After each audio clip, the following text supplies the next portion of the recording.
Also, major breaking news out of this Commonwealth of Pennsylvania tonight, where the hometown paper of John Fetterman, that's right, the trust fund brat, the Pittsburgh Post-Gazette, has endorsed officially Dr. Oz in what was a scathing editorial laying out all of Fetterman's struggles. From the editorial, quote, Fetterman's lack of transparency, however, in refusing to release his medical records is troubling.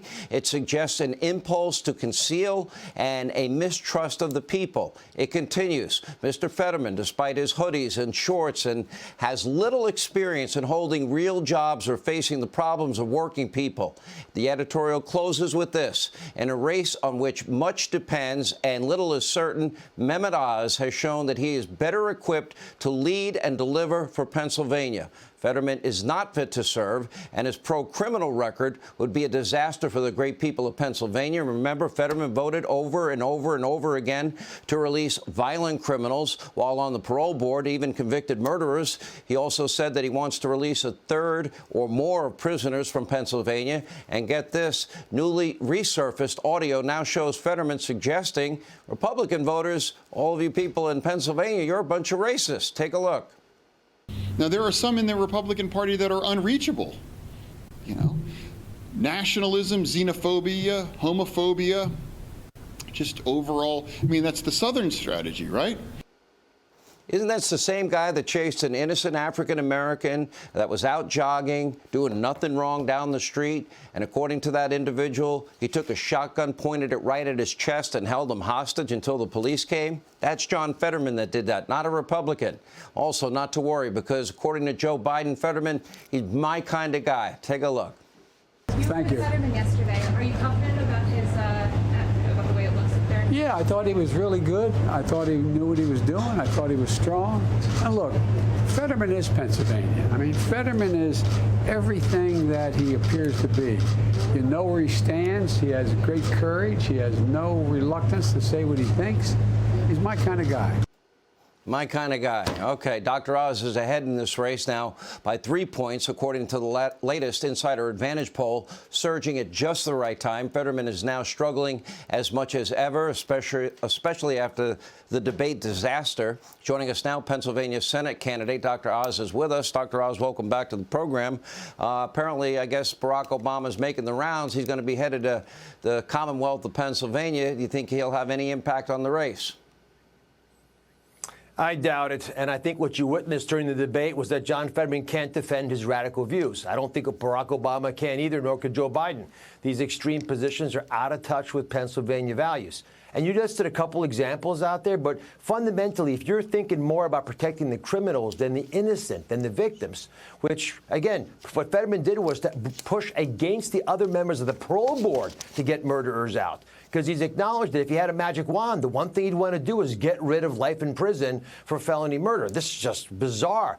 And especially at a time when we have a murder rate here in Philadelphia, it's the highest we have ever had. Just had our 1,000th carjacking. This city is an unmanageable mess. Big businesses are leaving. But here's the part that catches me off guard. I wonder if the viewers agree with me. After that debate, when there was issue after issue after issue where Fetterman could not defend taking radical positions, he was able to raise millions of dollars.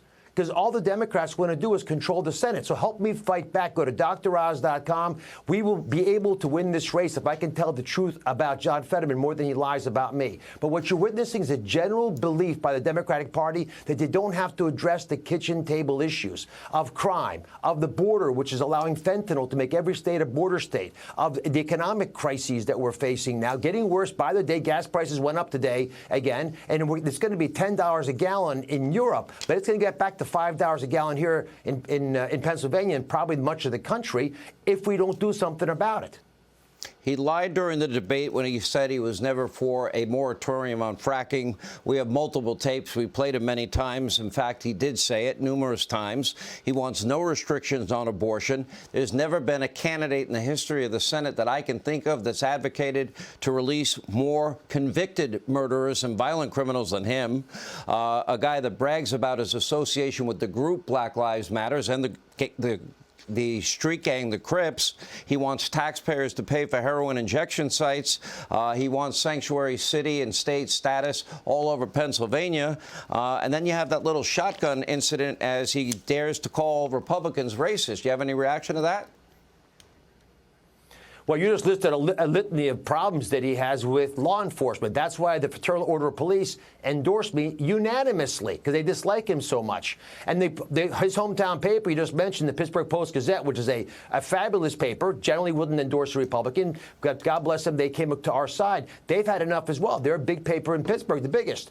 And so everyone's sort of saying the same thing. Let cops do their job. Make prosecutors do their job. Like politicians like Fetterman and me, we should both answer questions from voters. He has not done that yet on the campaign trail. He's not answered questions from the press on the campaign trail. And that debate was the first and only time he'll take questions from me. They were trying to run the clock out, but they didn't get away with it. And now Pennsylvanians, pretty smart folk, are looking at the results of the debate, thinking about why he can't answer simple questions about his radical positions, and realize he doesn't have good defenses for them. They sound great in a 140-character tweet.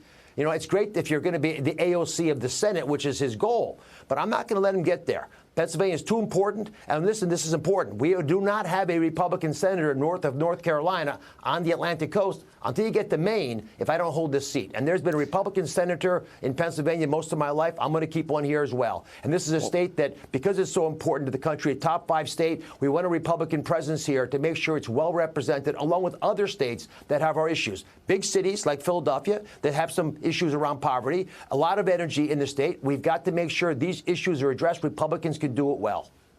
Well, I'd like to remind people when Barack Obama is there campaigning for Mr. Fetterman that it was Barack Obama who referred to the people of Pennsylvania as bitter Americans that cling to their God, guns, their Bibles, and religion.